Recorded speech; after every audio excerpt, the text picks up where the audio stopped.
Le but de cette séquence est d'identifier les aliments qui contiennent des glucides afin de comptabiliser la teneur en glucides et d'améliorer le calcul de la dose d'insuline qui est nécessaire pour le repas. Pour atteindre cet objectif, il y a 3 étapes. Savoir compter les glucides, définir la dose d'insuline nécessaire pour le repas, ce qu'on appelle l'insuline repas, connaître et tenir compte des autres facteurs liés au repas qui vont aussi influencer la glycémie. Tout d'abord, comment savoir combien de glucides se trouvent dans les différents aliments glucidiques? Il y a différentes méthodes. Pour trouver cette information, on peut utiliser ou l'étiquetage des aliments, ou la base de données suisse des valeurs nutritives, ou des outils faits pour faciliter cette démarche, comme les tables d'équivalence glucidique ou des applications pour smartphone. Il est important de vérifier la fiabilité des ressources utilisées, comme par exemple la valeur glucidique des aliments correspond-elle vraiment bien aux habitudes des personnes diabétiques et les compétences des concepteurs de ces outils. Si vous décidez d'utiliser l'étiquetage des aliments, voilà comment faire. Par exemple, si vous décidez de manger une assiette de pâtes, vous allez regarder l'étiquetage des aliments. Sur cet étiquetage, vous allez trouver le poids non cuit des pâtes, c'est-à-dire le poids cru.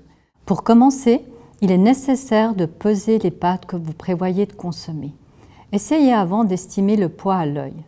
Si vous décidez par exemple de manger 100 g de pâtes, recherchez sur l'emballage la teneur en glucides de la portion que vous allez consommer. Il faut retenir cette valeur car c'est le total des différents sucres simples et complexes qui vont influencer la glycémie. Dans cet exemple, on aura par exemple 71,4 g de glucides qu'on va arrondir à 70 g pour 100 g de pâtes crues. Alors attention, si vous ne mangez pas toute l'assiette, la teneur en glucides va changer.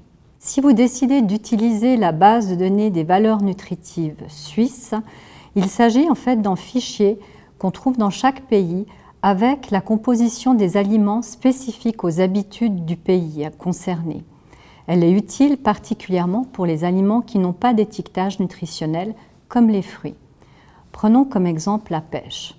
Dans la base de données, vous allez trouver 10 g de glucides pour 100 g.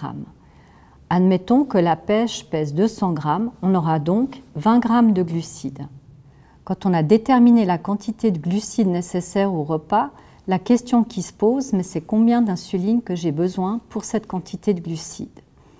On appelle ça l'insuline repas car elle permet de corriger la montée de glycémie qui est due au repas. Pour les collations qui ont moins de 10 g de glucides, il n'est pas nécessaire d'injecter une dose d'insuline. Si on a plus de glucides, il est courant de débuter avec la règle suivante. Pour 10 g de glucides, donner une unité d'insuline. Avec nos exemples, on aurait donc besoin pour 70 g de glucides à midi, 7 unités d'insuline pour les pâtes et 2 unités d'insuline pour la pêche qui contient 20 g de glucides. Malheureusement, cette règle n'est pas universelle et il est important de préciser avec votre diabétologue car elle peut varier d'une personne à l'autre et d'un repas à l'autre. Dernier point important, c'est les facteurs pouvant influencer la glycémie après un repas.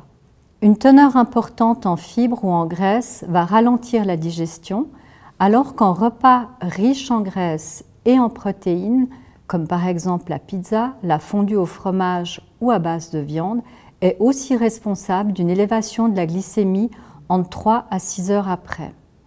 Alors, à l'inverse, si vous consommez un apport important en sucre simple, particulièrement sous forme de boissons, comme par exemple les sodas ou les jus de fruits, ceci provoque un pic glycémique très rapidement après leur consommation, même si vous avez injecté la bonne dose d'insuline.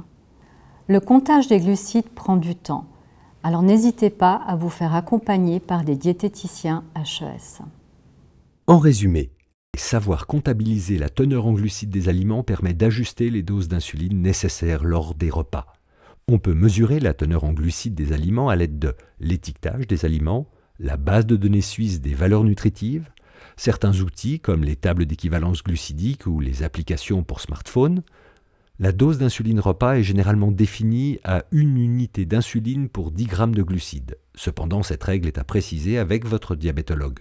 N'oubliez pas que d'autres facteurs comme la valeur nutritive des aliments peut aussi influencer la glycémie après un repas.